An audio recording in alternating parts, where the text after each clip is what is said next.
9. Enthusiasm for your curb. A buyer's enthusiasm for your house starts at the curb. First impressions count, not only on dates and job interviews, but also when you're selling a house. If you want to be appealing to buyers, you have to make sure your house has curb appeal. Curb appeal isn't just about the outside of your house looking attractive. It's about everything that leads up to it. Your landscaping, walkways, driveway, decks, patios, fencing.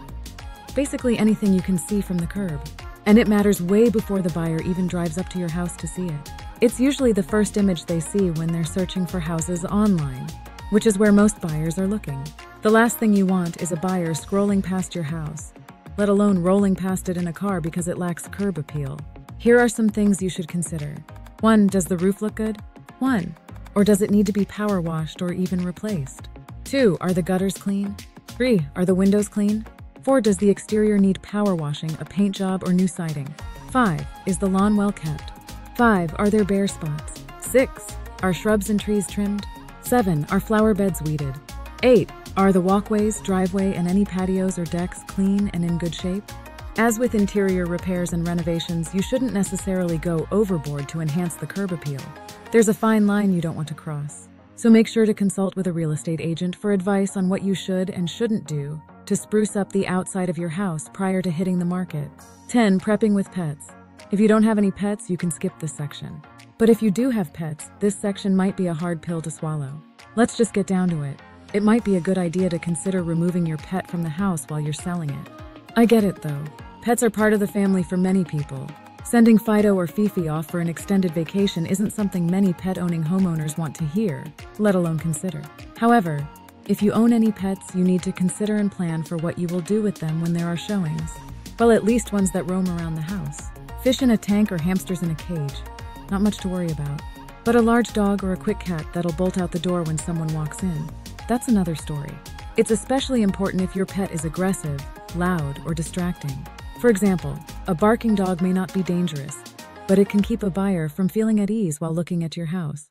Most people with pets simply require advance notice for any showing so they can arrange to either secure or remove their pet from the house.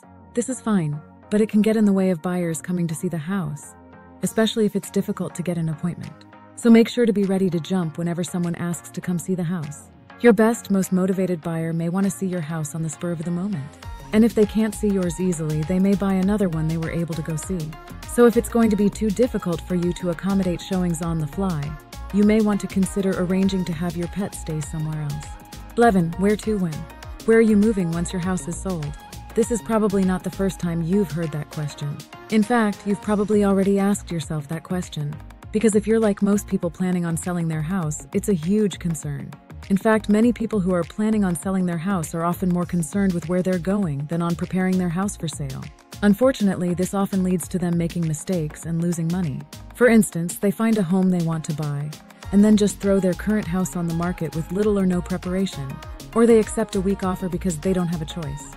And there are others who won't even accept the best offer they'll ever get because they're worried about finding their next home before accepting an offer, only to never see as good of an offer come around again. The reality is, most people can't buy a new home without first selling the house they own. And that can make people nervous. People often ask, what if I sell my house and then I can't find something to buy? Ideally, you'll be able to find something you love once your house is under contract. Or perhaps you'll be able to negotiate terms that will give you ample time to look for a new home. But have a backup plan just in case. Have a plan for where you'll live for a while if you get a great offer but can't find a home you want to buy right away. This could mean living with family for a while. Or maybe you'd prefer finding a short-term rental or hotel. Again, this isn't to say that you'll need to do this, but planning on the what if will put you in a better, stronger position as a seller. Being able to say yes to an offer, when other competing sellers may hesitate, can increase your odds of getting your house sold before others, and for the best possible price and terms. 12. Funding your future. Many people don't realize that it's important to get pre-approved for a mortgage on their next home before they even begin to sell their current house. If you have enough cash to buy whatever you want outright, there's no need to do this. Nor is there as much concern about trying to time the sale of your house with the purchase of another one. But most people need the proceeds of the house they will sell in order to qualify for a mortgage and buy another one. You shouldn't wait until your house is under contract to make sure you can qualify for another mortgage. That's a mistake many people make. They think they have to wait and see how much their house sells for first, or they simply presume they'll qualify for a mortgage in the amount they want or need.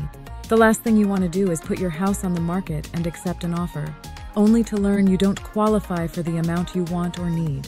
So make sure you speak with a lender or two prior to putting your house on the market. They'll want to know how much your house will probably sell for, and you'll need to give them an idea of how much you owe on it. They'll be able to pre-qualify you or even give you a conditional pre-approval. Note: pre-approvals carry more weight than pre-qualifications, but that's another booklet. 13. Unthink. So, how much do you think your house will sell for? Most people have a number in their head. Some people just pluck it out of thin air. Others look online at Zillow. Some take how much they owe, add the amount of money they've put into the house in upgrades, then add how much commissions will be, and then add how much they want or need to be able to buy their next house. Unfortunately, none of those methods are accurate. You'd be better off buying one of those magic 8 balls and giving it a shake. Or better yet, put a bunch of home prices on a dartboard and throw darts until you hit the one you like best. The most accurate way to know how much your house is worth is to get a thorough market analysis from a local real estate agent, one who knows his or her stuff inside and out. Problem is, many homeowners do have a number in their head, and that number is often unrealistic. They tend to get defensive or angry when they hear the truth, insisting on listing their house for more than it's worth. Then they'll shop around for an agent who says what they want to hear, just to get the listing. Listing your house for more than you should is one of the most deadly sins of selling your house. You could prep your house in every way possible and make it look better than anything else on the market, but if it isn't priced correctly, it'll never sell. And over time, you'll lose leverage and money, because buyers take note of how long a house has been sitting on the market. You're better off pricing your house accurately from day one. This doesn't mean you're giving your house away or are losing money. Yet many people feel that way because they had an inflated value in their head. But that value and that money never actually existed. So the best thing you can do is to unthink whatever value you have in your head. Do whatever it takes. Meditate. Go away to a spa for a weekend and get massages. Live with Tibetan monks for a few days. Once you unthink the values in your head, get a thorough comparative market analysis, CMA, by a thoughtful, knowledgeable real estate agent whom you trust, and then trust what he or she says. Base your hopes and next moves on that number, not any other number you may have already thought. 14. Line up your listing agent. Throughout this booklet, I've mentioned that you should speak to a real estate agent for further insight and advice in regard to many of the things we've covered. While all of this is good advice, no house, area, market, or moment is the same. It's easy to do more than you need to, or less than you should, if you're not in the market day in and day out like a real estate agent. It's a good idea to actually line up the agent you will use to list your property before you even start prepping your house for sale. Beyond just getting his or her valuable input, which can save you time and money on your preparations, having your agent involved as early on as possible can benefit you and the agent in many ways. 1. The agent will get to know your house and property better, which will help them formulate their marketing, sales strategy, and talking points. 2. The agent will get to know you and your situation better, so you can get the best, most thoughtful advice possible. 3. You will form a better working relationship and build trust that will benefit you during the sale of your house. 4. Your agent can prime the market by talking up your house to other agents and potential buyers before your house even hits the market. 5. There's a lot that an agent needs to do in order to present your house in the best possible light. 5. Paperwork, photography, sales copy, marketing materials. 5. And the more time he or she has to work on these things, the more accurate, stunning, and effective they will be. Too often, homeowners do whatever prepping they're going to do on their own. And once they're ready to list their house, they call in several agents to compete for their business. But when they do that, they lose a lot of value they could have received from their agent by interviewing and making their decision ahead of time. So, before you do any of the preparations recommended in this booklet, make sure you've lined up the agent you'll be listing your house with so he or she can be involved with your entire process. 15. This might also be helpful, whether you're preparing to sell your house in the next couple of weeks, months, or years. I hope you found this booklet useful and enjoyable. If you found this booklet about prepping your house for sale helpful, then you'll also want to read my booklet, The Ultimate Home Seller's Guide.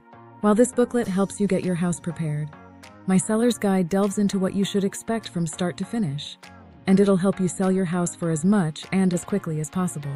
Of course, just like this booklet, it's free and there's no obligation. All you have to do is ask, and I'll get one to you. You can either email or call me. Otherwise, I hope you're also receiving and reading the series of emails I'm sending in conjunction with this booklet. There are a few more tips in those emails to help you as you prepare your house for sale. Finally, I'd love the chance to work with you.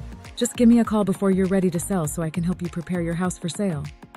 not just get it sold for you. Thanks again for requesting a copy of this booklet, and I hope to hear from you soon.